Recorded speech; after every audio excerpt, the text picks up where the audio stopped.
Alangkah indahnya nasihat seorang ulama besar dari Makkah bernama Sayyid Muhammad Alawi Al-Maliki, gurunya para ulama Indonesia pada masanya.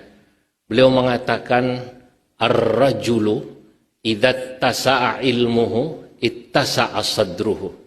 Manusia itu, kata Sayyid Muhammad, idza tasa'a ilmuhu, jika ilmunya luas, jika wawasannya luas, jika literasinya banyak, ittasa'a sadruhu, maka akan luas hatinya, maka dia akan bijaksana. Dan jika dia sudah bijaksana, wa qalla inkaruhu 'alan nas, orang yang banyak ilmunya, banyak bacaannya, sedikit sekali dia akan ingkar kepada orang yang berbeda dengannya. Dalam bahasa lain saya ingin mengatakan, kullamazdadal mar'u minal ilmi kullamazdada minal wasatiyah. Seseorang setiap kali ilmunya bertambah, kullamazdada minal wasatiyah, maka moderasi beragamanya akan bertambah.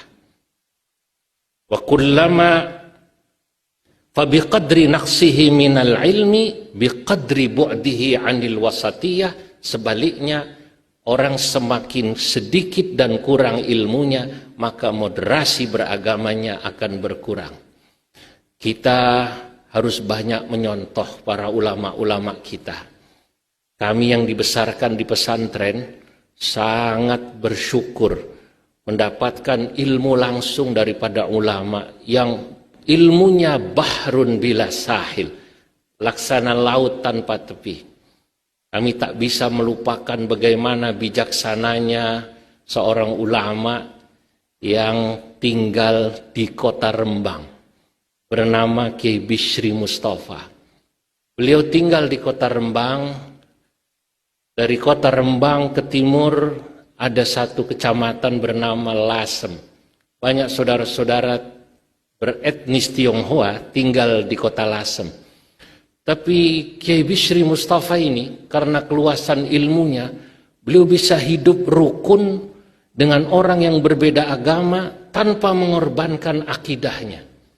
Beragama dengan tetap memegang teguh nilai-nilai kemanusiaan. Sebab ada orang yang beragama melupakan nilai-nilai kemanusiaan, atau ada juga orang yang mencoba memegang nilai-nilai kemanusiaan tapi dia meninggalkan prinsip-prinsip agamanya. Ini juga yang salah. Pak Kiai Bishri Mustafa tidak. Satu ketika datang seorang non-muslim dari etnis Tionghoa ke rumah beliau, bercerita tentang ayahnya yang wafat. Pak Kiai, alangkah gembiranya saya jika Pak Kiai berkenan datang ke rumah saya, apalagi sembahyang di rumah saya. Pak Kiai Bishri Mustafa dengan keluasan ilmunya menjawab, baik, sebut saja namanya Acong, baik Cong, saya datang, saya akan sembahyang. Saudara-saudara para hadirin yang dimuliakan Allah, bayangkan jika Pak Kiai ini bacaannya kurang luas, mungkin beliau akan menjawab, tidak bisa, kamu beda agama dengan saya, lakum dinukum waliyadin. Tapi beliau tidak, beliau bilang, saya akan datang. Karena beliau tahu bahwa bertakziah kepada orang yang berbeda agama tidak dilarang dalam agama kita. Bahkan dalam kitab-kitab fikih disunnahkan. Dan beliau datang bersama beberapa santrinya. Pak Kiai mengajak beberapa santrinya. Kemudian ketika sampai di tempat saudara yang non-muslim dari keturunan etnis Tionghoa ini, Pak Kiai bertanya, di mana saya boleh sembahyang? Lalu ditunjukkan satu tempat, Pak Kiai Bishri Mustafa lalu sembahyang di sana.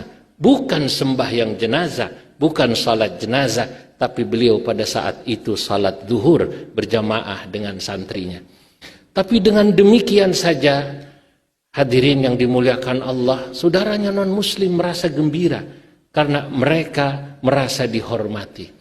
Inilah contoh bagaimana seseorang ketika semakin luas ilmunya, dia bisa hidup berdampingan tanpa harus memusuhi.